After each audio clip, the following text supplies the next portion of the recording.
On accueille maintenant Jean-Baptiste Dufour, qui est le directeur de Servidis. On le connaît bien, vous peut-être pas comme lecteur, parce que c'est lui et sa maison qui s'occupent de distribuer les livres que vous recevez. Jean-Baptiste, là, on aperçoit des choses qu'on ne connaît pas de Servidis. C'est atelier jeux, littérature enfant. Racontez-nous un peu. Voilà, alors vous avez raison, c'est une grande première. On faisait déjà beaucoup de livres scolaires, des marques assez connues, Magnard, Belin, des marques québécoises aussi, des marques belges, De Bourg, Chenelière.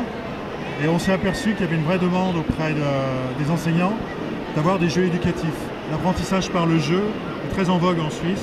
C'est très précurseur par rapport à la France en tout cas. Et le Québec produit déjà pas mal de jeux.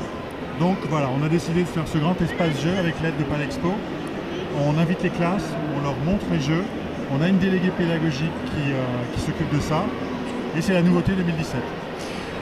Parmi les nouveautés, il y a le fait que vous arrogez la possibilité, vous comme distributeur, en fait, de choisir des maisons d'édition ou des auteurs. Comment faites-vous? Vous avez des spécialistes, vous êtes vous-même spécialiste du jeu d'enfant qui plus est?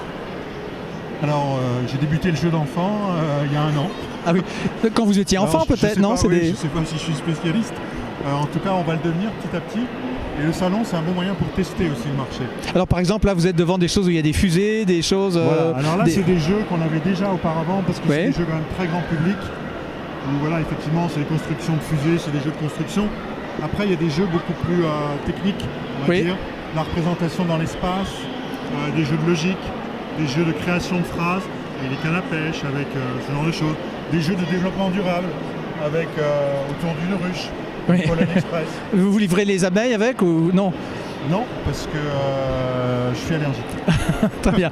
Votre principal, entre guillemets, concurrent, si on peut le dire, c'est le jeu électronique. Est-ce qu'il y a une résistance des jeux traditionnels, éducatifs? Alors nous, on appelle ça dans le jargon des jeux, c'est des jeux de plateau. C'est parce qu'il y a un plateau pour jouer. Oui, parce que c'est comme le livre, je dirais que c'est comme le livre. Un vrai jeu, c'est pour un parent, pour quelqu'un. C'est pas un jeu sur internet, c'est pas un jeu sur le téléphone, c'est pas un jeu sur l'ordinateur, c'est un jeu familial. Voilà, pour l'apprentissage, la plupart des jeux ont besoin d'un adulte à côté. Sur l'ordinateur, il n'y a pas trop besoin d'un adulte. Merci Jean-Baptiste Dufour. Vous aurez évidemment reconnu des jeux où les parents doivent ranger une fois que les jeux sont faits, alors que sur internet ou sur un jeu électronique, il suffit de couper le courant. Merci beaucoup, les bon jeux sont salon. faits, rien ne va plus. Absolument. Oui. À bientôt. À bientôt.